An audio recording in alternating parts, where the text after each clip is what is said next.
ایک پیچیدہ مسئلہ ہے. ایک عورت کو ایک طلاق ہوئی, ہاں اس کے شوہر نے ایک طلاق دی. اگلے ہی دن اس عورت نے غصے میں کفریہ کلمات کہے کہ کوئی خدا نہیں ہے, اس طرح کہہ دیا اس نے. اب یہ کیا؟ ایک آدمی نے اپنی بیوی کو ایک طلاق دی, اس کے بعد اس کی بیوی نے اگلے دن کلمہ کفر کہا واضح طور پر نا. تو کلمہ کفر کہنے سے نکاح تو ٹوٹتا ہے, یہ خوب سمجھ لو, لیکن اس طرح کی طلاق نہیں ہوتی جو لفظ طلاق سے ہوتی ہے. یعنی عورت کہیں شادی کر نہیں سکتی ہے. سمجھتے ہو کہ نہیں سمجھتے؟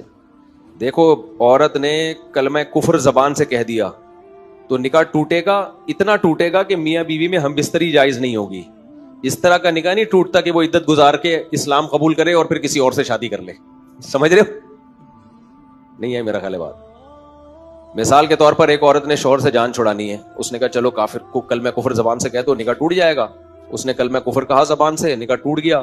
اس نے عدت گزاری, اسلام قبول کیا اور وسیم بھائی سے نکاح کر لیا اس نے. ایسا نہیں ہو سکتا, سمجھ رہے ہو؟ کیونکہ اسلام میں ڈیورس کا حق اللہ نے کس کو دیا ہے؟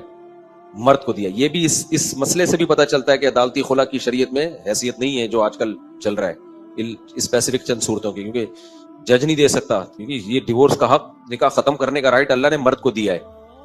تو اس لیے عورت اگر کلمہ کفر کہہ دے گی تو نکاح ٹوٹے گا, مگر اتنا کہ میاں بیوی میں ہم بستری حلال نہیں ہوگی, اس حد تک ٹوٹے گا. لیکن شوہر کی کسٹڈی سے نکلے گی نہیں وہ, جب تک منہ سے شوہر طلاق نہیں دیتا اس کو. لہذا کیونکہ کسٹڈی سے نکلی نہیں ہے تو کسی اور سے شادی نہیں کر سکتی. ورنہ تو عورت اس کو ہیلا بنا لے, کلمہ کفر بولے, چلو یہ نکاح ٹوٹ گیا, عدت ختم ہو گئی, کلمہ پڑھا, توبہ کر لی, استغفار کیا, غفار بھائی سے شادی کر لی, تو یہ تو بھائی مذاق ہو جائے گا.